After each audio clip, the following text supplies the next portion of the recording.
Mike, can you tell us what is a content to process shift? Content to process shift is a focus that changes from the topic at hand. For example, let's use a small group or a family dinner. And there's a topic, and the people in the group or the family are engaging in conversation. Pretty obvious to the members of the family or somebody who's watching that. But beneath the conversation or integrated into the conversation is the process, the way that they are talking to one another.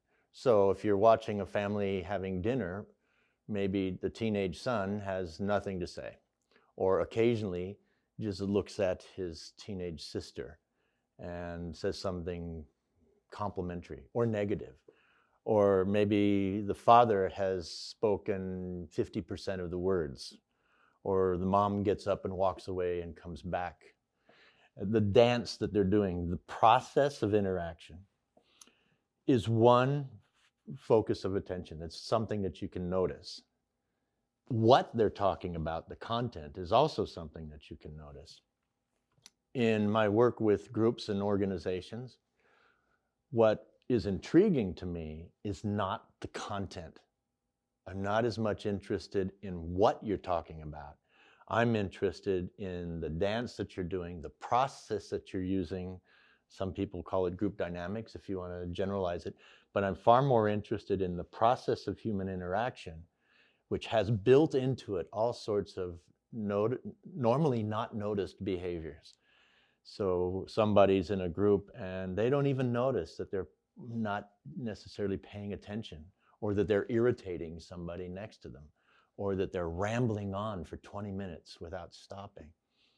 Bringing awareness of process to people's lives, in my view, is paramount. I have an intrapsychic process. I have the dance I dance, how I see myself and my process of life. When I'm engaging in conversation with you, you and I have a process. I mean, process is always present in our lives, especially if we're awake and engaged with other people. So at any time in our lives, especially as I mentioned with other people, it's paramount and surely helpful in our lives to recognize this is a process question. This is a process phenomena. This is about how I'm doing, not what I'm doing or what the topic is. When people become aware of process in their life, whether as an individual, a small group, or even a larger group, what I've noticed is the light comes on. They get it. They said, I see now that it's the process that I'm unaware of, as opposed to the topic that has all of my attention.